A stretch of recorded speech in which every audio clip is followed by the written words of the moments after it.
বাংলাদেশের এসএসসি 2027 ব্যাচের যত স্টুডেন্ট আছো তার ভিতরে 90% স্টুডেন্ট এই 5টা ভুল তোমরা মাস্ট করতেছো, কন্টিনিউ করতেছো। দেখো এই ভুলগুলো করলে আই থিঙ্ক তোমার এসএসসির জন্য বড় একটা সমস্যা হইতে পারে। তো ভুলগুলো নিয়ে একটু ডিসক্রাইব করি। দেখো ভুল নাম্বার ওয়ান হচ্ছে না বুঝে পড়ে শুধু হাইলাইট করা। বই শুধু হাইলাইট করতেছো বাট পড়তেছো না। আচ্ছা ভাইয়া, তুমি যে বইটা হাইলাইট করলা, একটা লাইনে হাইলাইট করলা, ওইটা কি তুমি মন দিয়া পড়ছো? দেখছো এখানে কি আছে? এটা হচ্ছে 1 নাম্বার ভুল।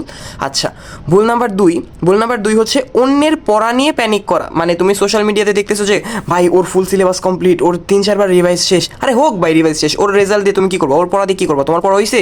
তুমি পড়তে বসছো? তুমি কোনো দিন পড়ছো? ওর পড়া যাই হোক, তুমি প্যানিক করবা কেন? ওয়াই তুমি প্যানিক করবা কেন? তুমি পড়তে বসো।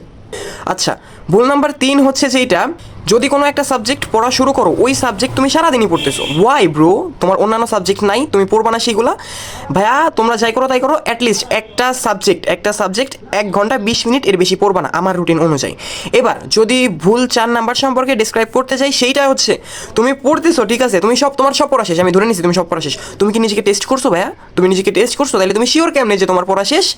ওকে ভাইয়া, 5 নাম্বার ভুলটা নিয়ে যদি ডিসক্রাইব করতে চাই, সেই 5 নাম্বার ভুলটা হচ্ছে এসএসসি ব্যাচ 2027 ব্যাচের স্টুডেন্টরা অনেকেই চাইতেছো যে এই লাস্ট 6 মাসে ফুল সিলেবাস কভার দিয়ে তোমরা পরীক্ষা দিয়ে যাইতে চাইতেছো আর কি। তো তারপরেও যারা অতিরিক্ত বেশি ব্রিলিয়ান্ট ভাই, আইনস্টাইনের নাতি ছেলে আছে যারা, ওরা পারবে, ওদের নিয়ে পারে না। বাট তুমি তো পারবা না। তুমি জাস্ট ইজি যে টপিকগুলো আছে বা পরীক্ষায় আসার মতো যে টপিকগুলো আছে সেইগুলো পড়ে যাও। And at the last of this video সবাই ভালো থাকবা এবং এসএসসির ভিতর এবং টেস্টের ভিতর সবাই তোমরা ভাইয়ার সাপোর্ট পাবা। সেই পর্যন্ত সবাই ভালো থাকো এবং মন দিয়ে লেখাপড়া করতে থাকো। At the last of this video, by.